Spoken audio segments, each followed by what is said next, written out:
You know that person everyone calls nice, always smiling, always agreeable, always there when someone needs them. Maybe that person is you. But here's the truth no one tells you. Sometimes nice has a dark side, and it hurts quietly. Imagine this. You're exhausted, your phone buzzes, someone needs help, again, and you already know what you'll do. You'll say yes, even when your chest feels tight, even when your voice wants to say no, even when every part of you is begging to rest, because you don't want to disappoint anyone. You don't want to be selfish. You don't want people to leave. So you smile. Of course, I've got you, like always, and the world applauds you for it. But no one notices the part of you that disappears, piece by piece, every time you do. Being nice sounds harmless, but sometimes it comes from fear. Fear of conflict, fear of being disliked, fear that love must be earned. So you shrink, you soften your opinions, you swallow your anger, you teach people that your comfort doesn't matter, and they believe you. Not because they're cruel, but because you've trained them to. You taught them that you'll understand, you'll be fine, you'll always adjust. You become the safe choice, the convenient one, the emotional bandage everyone uses and forgets about. And one day you wake up and realize you've become invisible in your own life. Let's talk about the little lies nice people tell themselves. The first lie is this: I'm helping. And you are, sometimes beautifully, but sometimes you aren't helping at all. Sometimes you're rescuing people from consequences they need to face. Sometimes you're overextending just to avoid guilt. Sometimes you're saying yes, not because you care, but because you're terrified of losing approval. And that doesn't come from love, it comes from fear. The second lie: it's not a big deal. You tell yourself that every time someone crosses your boundary,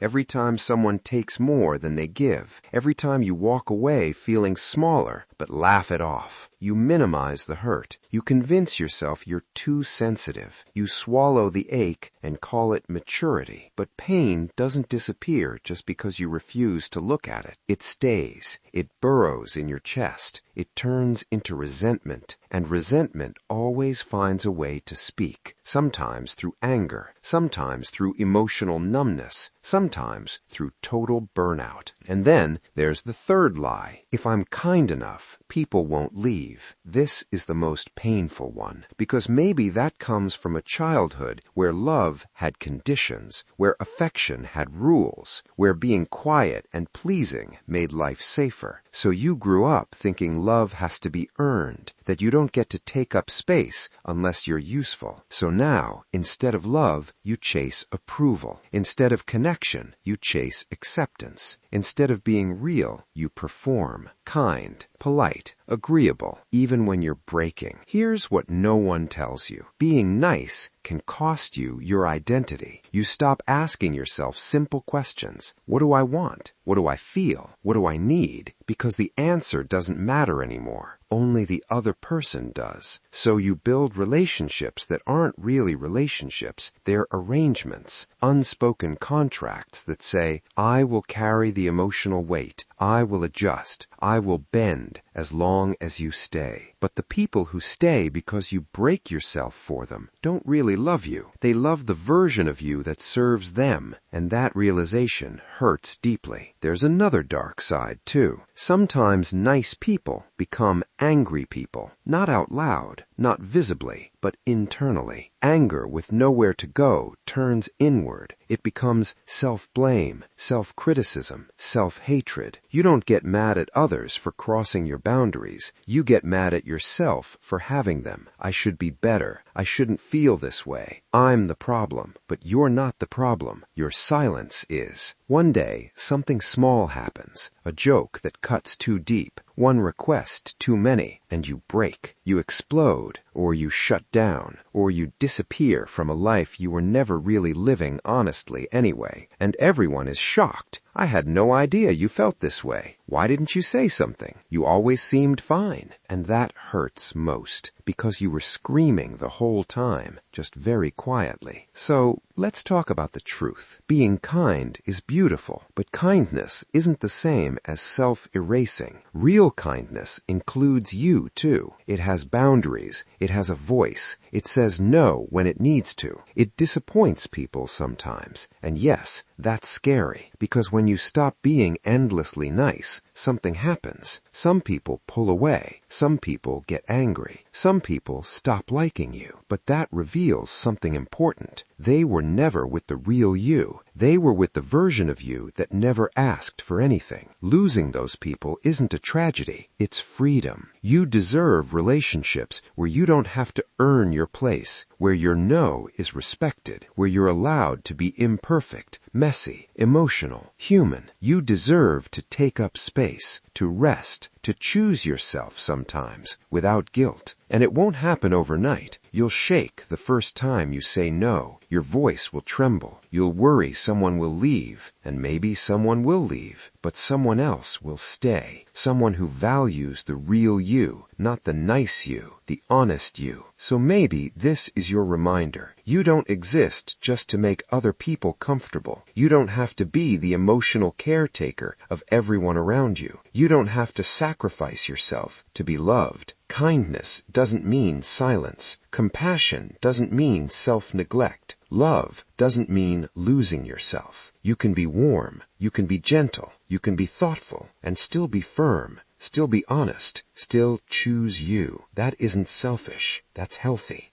That's human. And maybe that's what being truly good really looks like. Not being endlessly nice, but being real.